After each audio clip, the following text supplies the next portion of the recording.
What is up, YouTube? I am Eric and you are watching Retro Video Game Pickups. Today, we're going to be talking about what I like and what I do not like about GameStop. So, if you like games, consoles, or product reviews, please consider subscribing. So, let's hop into it.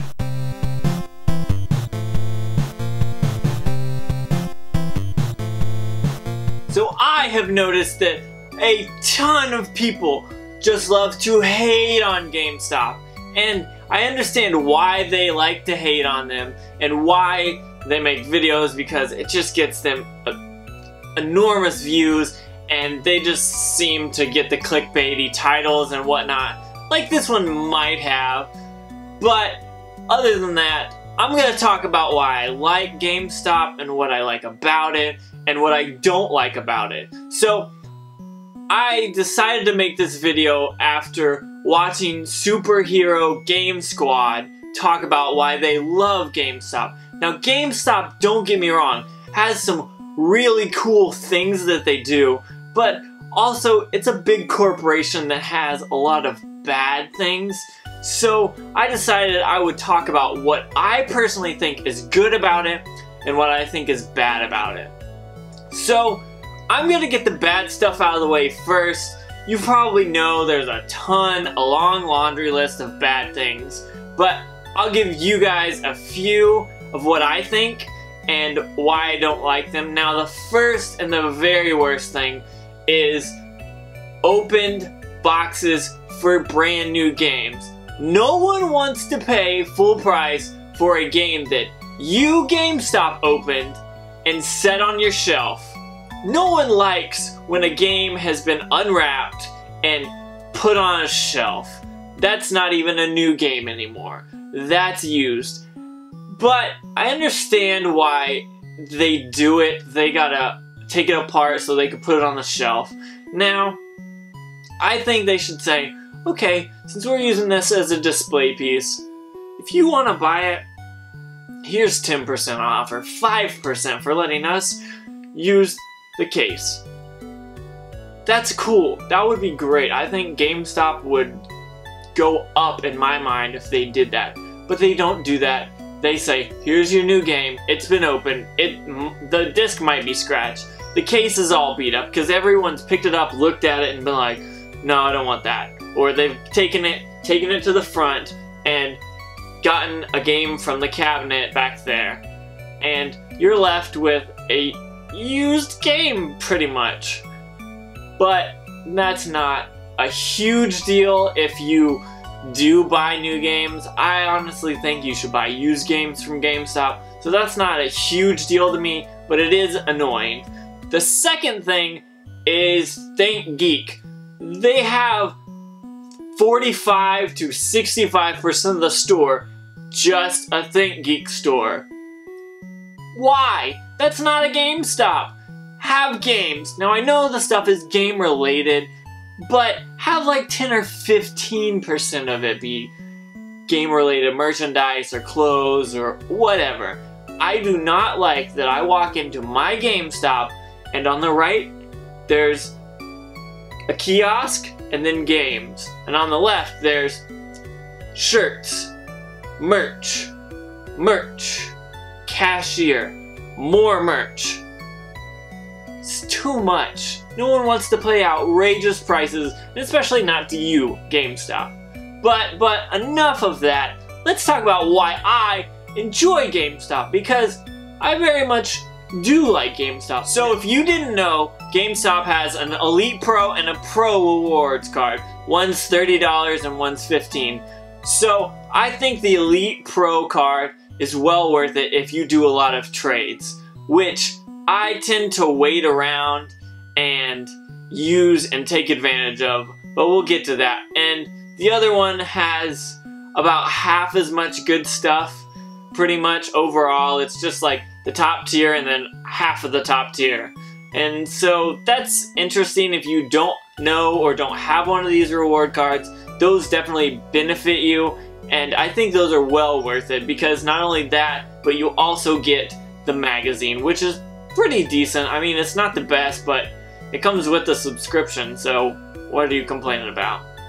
But my top thing is trades. So GameStop does not have decent prices. They're alright on trades. They're usually between 40 and 50%, maybe a little bit less of what the game is actually worth, which is okay for games. Consoles, don't trade consoles unless there's this spectacular deal. It's overrated and the price is just too low. But for games, and sometimes accessories, I like to get games that I might necessarily not play or want to play, but they're also not worth a lot of money, so maybe your $5 to $20 range games, I'll take those, I'll put them in a box, and I'll wait till GameStop is like 40%, 50%, 60%, 70% extra trade bonus. That is when this trade bonus really comes into effect and really makes me like GameStop. I feel like I'm taking advantage of them at some points because I'm getting the extra 20% because I'm a Elite Pro Rewards member, but I also use this to get new games. So, and honestly, I'm probably doing a disservice to GameStop because what I like to do is I take either games or accessories that I don't like and I take them in and I always buy new games. I'm like, I'm not getting a used game. I will get a brand new game or pre-order a game.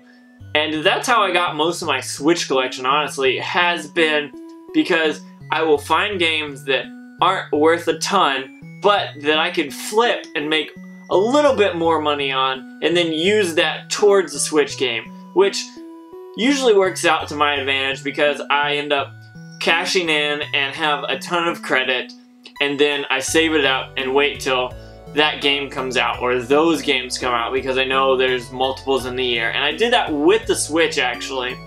When it came out, I put a lot of money down towards Splatoon 2, I put a lot of money down towards Zelda and Mario Odyssey and all games like that. You just know that are coming up, but you don't necessarily want to spend $60. Don't get me wrong, those games are great and they're well worth $60. But if you can spend $30 and then trade in and get that extra $60, I definitely love to take advantage of that. And my second thing about GameStop that I really like is the way that I probably have a nostalgia for going into game stores because anytime I can go in a game store and get lost for 20 minutes, I mean, that's not a bad thing. I feel like the upcharges are kind of irritating because they're always like, hey, do you want to buy this? Hey, do you want to buy this? Hey, do you want to buy this? No, I don't, but that's okay because I like to walk in and kind of go under their radar and look for the games I'm looking for and then get out. But I do enjoy searching and saying, oh, look, I don't have this game. Oh, I haven't heard about this. What's this about? It's cool because you can step back and check out games and pick up a game for $10 that you may know nothing about. And credit fuels my, I guess, like for GameStop because I don't necessarily love them. I do think GameStop has a thing going for them. Now, I'm starting to see the games are kind of being phased out by them and ThinkGeek is coming in because they can make so much more money off of that. But at the same time, I understand why people hate on it because, like I said, they have really bad stuff going on. Corporations obviously always have that, and that's not good. But one thing that really gets under my skin about GameStop is that you can buy disc protection, which is like scratching your disc and all that, for a Nintendo Switch game. You can't scratch the disc if it's a cartridge. That's one thing that really bugs me. It's called like disc protection. It's one thing that I don't like about the business, and obviously they're like trying to get money from people that don't know necessarily what they're getting or may not be gamers. But overall, I feel like the employees also tend to help, at least in my case, because I've talked to a few people there, and they all seem relatively nice. And I mean, having a conversation for 2 minutes about games isn't a bad thing. Once they see, oh, you're picking up the new Zelda game, or you're picking up the new Mario game, or you're picking up some random game that no one knows about.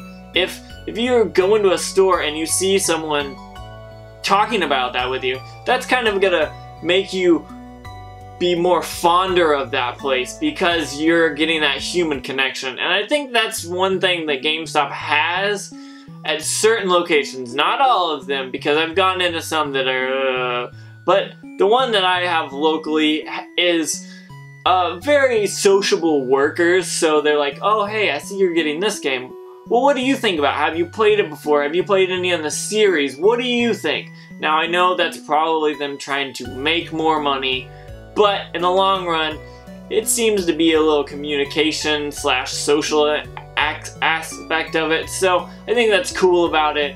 And I think those are really my pros and cons. I mean, there's nitty-gritty stuff that I could go and say, oh, they do this right, and they do this right, or they do this wrong, and they do this wrong. But we're not going to get into that. I'm just telling you some things that I like about it and what I don't like about it. If you like videos that are kind of random, I mean, this was kind of sparked by Superhero Game Squad, which is a really cool channel. I will put them in the description below. Great, great channel. I love them. So, with that being said, please comment below and let me know what you think about these. Should I do more random ones, or should I stick to what I'm doing with the product reviews or game reviews? Anything like that, just let me know. Please look at all the social medias. I got Facebook, Twitter, Instagram, and a Big Cartel. So check that all out, and thank you for watching. Please don't forget to like and subscribe.